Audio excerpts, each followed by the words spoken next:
Hi, thanks for joining me. Today I'm going to be going over problem 1 from week 8 of the Michaelmas term Invariants puzzle competition. As always, I'll leave a link in the description below with details of the competition.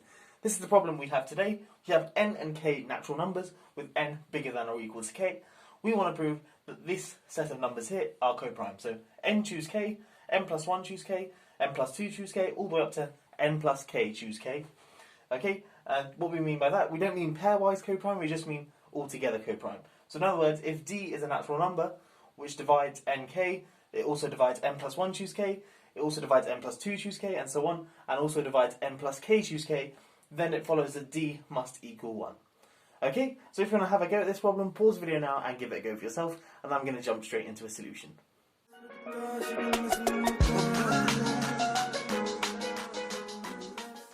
Okay, so to solve this problem, we're first going to derive an identity involving this sort of choose notation.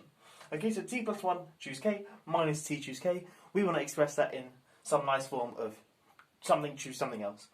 Okay, so t plus 1 choose k minus t choose k. Well, let's just write it out by definition. That's t plus 1 factorial divided by k factorial times t plus 1 minus k factorial. Then minus t choose k, which is just t factorial all over k factorial times t minus k factorial. Okay, now what we're going to do is factor out this whole term here. Okay, so that's equal to t factorial all over k factorial times t minus k factorial. And I guess perhaps one thing I should have mentioned at the start is t is arbitrary, provided of course it's bigger than or equal to k.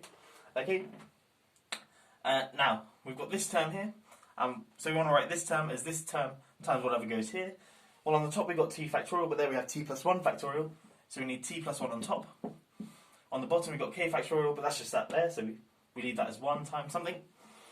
Here we've got t minus k factorial, but this is t plus 1 minus k factorial, so we still have a t plus 1 minus k there. So that's just t plus 1 minus k on the denominator, and then just minus 1. Okay, because of course that thing there is just that thing there. Okay, let's simplify this thing in the brackets.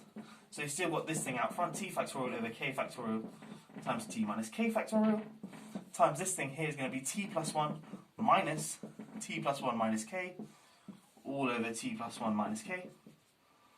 But of course the t plus 1 cancels with the t plus 1 there, and we're just left with minus minus k, which is just positive k. So we've got k over t plus 1 minus k. Let's get rid of that. Okay, now the k on top, we've got a k factorial, but k factorial is just k times k minus 1 factorial. So this thing here is just t factorial all over k minus 1 factorial, because the k's cancel. And then we've got t minus k factorial times t plus 1 minus k. But this number here, t plus 1 minus k, is precisely 1 more than t minus k.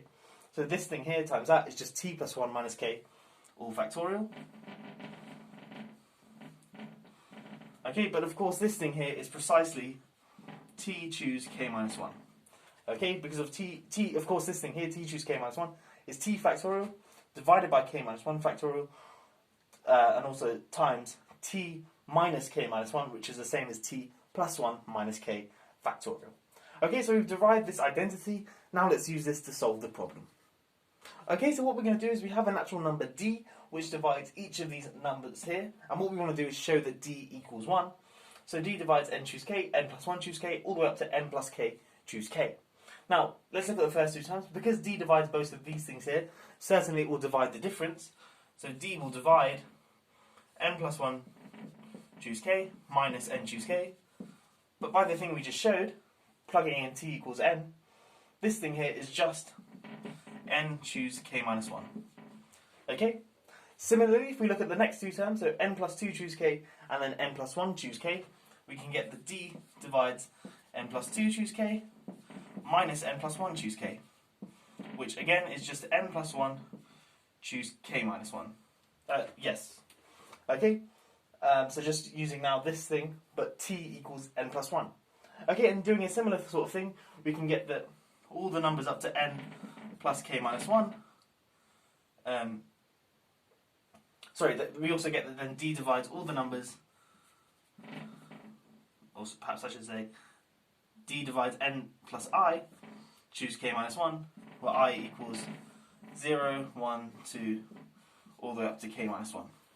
Okay, so obviously this is the case I equals 0, this is the case I equals 1, but we can repeat this to get that d divides n plus, all the numbers up to n plus k minus 1, choose k minus 1.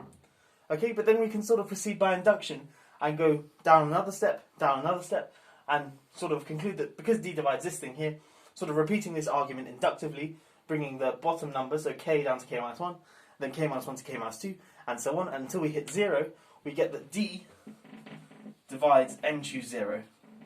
But of course, n choose 0 is just 1, sorry.